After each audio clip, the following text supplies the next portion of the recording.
inadequate. At this point in time, it needs to be stepped up quite a bit. One, I would like to have you have county council look at the possibility of this as a taking. To do away with a number of lots that this is going to do away with, no doubt, has to be looked at as a taking. We're talking about lots that will not be able to be built on because of the regs that they just laid out for you in the size. And if they are, the footprints are going to be so huge in them that it's going to be unbelievable. Secondly, I would like you to ask county council to look at the unfunded mandates in this. This bill started out with money in it to do part of the work. All the money was stripped out of this thing. This is definitely an unfunded state mandate. I would like you to demand that the state hold a public hearing in our area. The nearest public hearing to us is in Santa Rosa at 7 o'clock at night, or at Eureka at 7 o'clock at night. Johnny, get in your car. I want to see you at Luther Burbank, 7 o'clock at this hearing. It's ridiculous that they can say this to us. The state board is going to meet on February the 9th to adopt these as final regs. I would hope that somebody here, hopefully your CEO, your county council, is there yelling very loud at the state hearing that this is not acceptable to the people of Mendocino County. Now, I'm going to tell you that you have a lot of other friends that are coming on board. They just didn't realize it. They didn't realize that this has come down from Redding to Alturas. You've seen the information I've given you. This is intrusive into every one of our lives here in Mendocino County that have a septic tank, and it's going to be very costly. The Builders Exchange has already sent letters over asking for another meeting here in this area. Other people have, the Farm Bureau has. I would hope you jump on board and demand that they at least give us the opportunity to voice our opinion in a public hearing rather than February 9th at the board. I thank this board for bringing this to us, and I hope that you can work through it. Is there any questions? Supervisor McCallum. Mr. Howard, I thank you for the work you've done in publicizing this issue.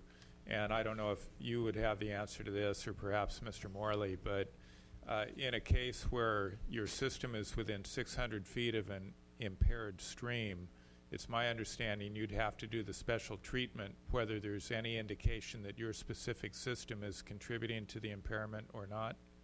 That's 100% true, and you know, I didn't want to get in. I don't have the time to get into the minutia of this, meaning it lightly, but there is a whole bunch of other things. If you have a well on your property, you're going to be testing, as they said.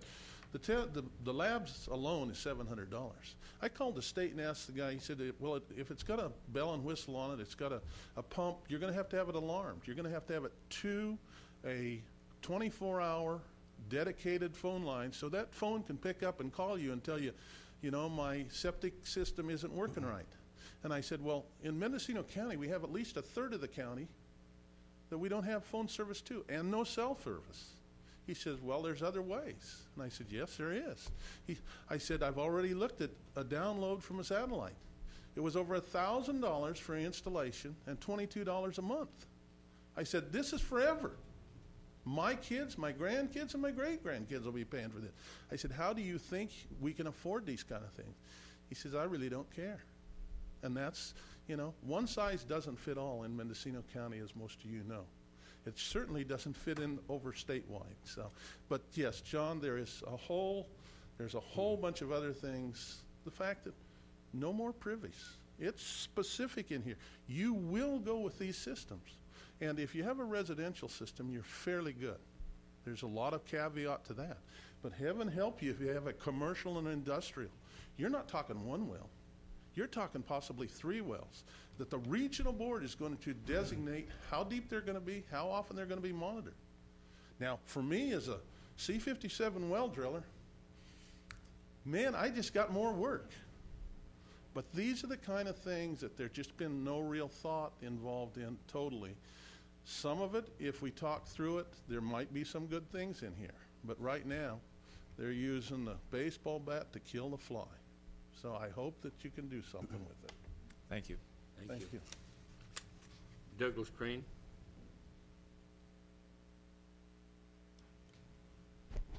Douglas Crane, 1295 Yokeo Court. I've spent 4 years as a member of the Ukiah Valley Sanitation District Board. I've spent the last 50 years of my life involved in engineering construction, septic systems, particularly large septic systems in the many tens of thousands of gallons and miles of leach field, as opposed to what most folks do, which is single building or single residence leach fields, leach systems. The proposed regulation is poorly conceived. It is an effort at one size fits all. That's not the world we live in. It's brought to us by the same people who've brought us the disaster of the state's budget. In my opinion, those people are incompetent. This rulemaking is incompetent, and it doesn't really serve the people it's named to serve. Anything that can be done to get this thing derailed, stopped, slowed down, but this is the 11th hour. That seems pretty unlikely, but this is a horrific piece of crap. Thank you, Mr. Crane. Judy Hatch?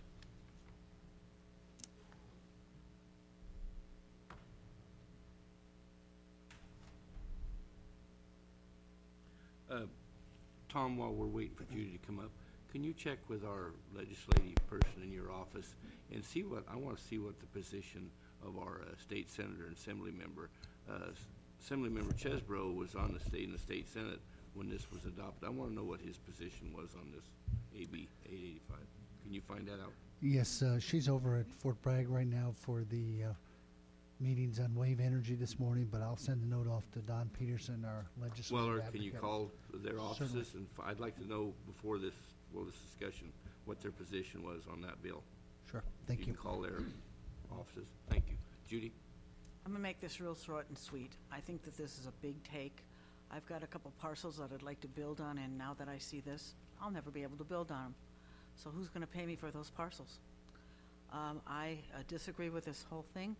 I think that the state, being $41 billion in debt in the next 18 months, they're looking at a system that just isn't gonna work anymore. And there are a lot of people leaving this state because of these rules and regulations.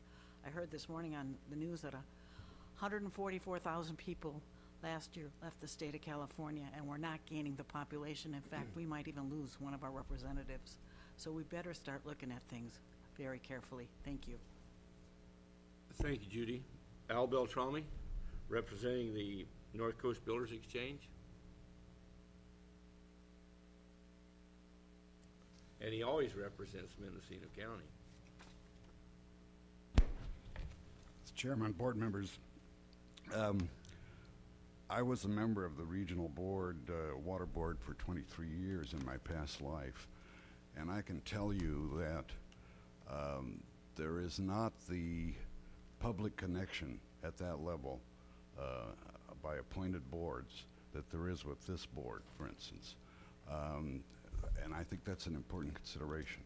You really should keep that control as close to home as you can. And we would support your staff's recommendations to you. The problem is that, again, the legislature's come out with a cookie-cutter approach, a statewide approach. Frankly, there's a reason why there are 9 regional water boards, because different regions have different concerns and different problems and different watersheds. And the North Coast is unique in that sense. And to try to make it fit that foot into an overall state shoe really does not work. We have 9 members on the Regional Water Board appointed by the governor. There is no one from Mendocino County. They are all from Santa Rosa or Eureka, all from the south or the north. But for some reason, there's a big void in the middle, so there's no representation. The issue that was raised by Mr. Howard regarding a taking is really a rather interesting one, and it may be that the Pacific Legal Foundation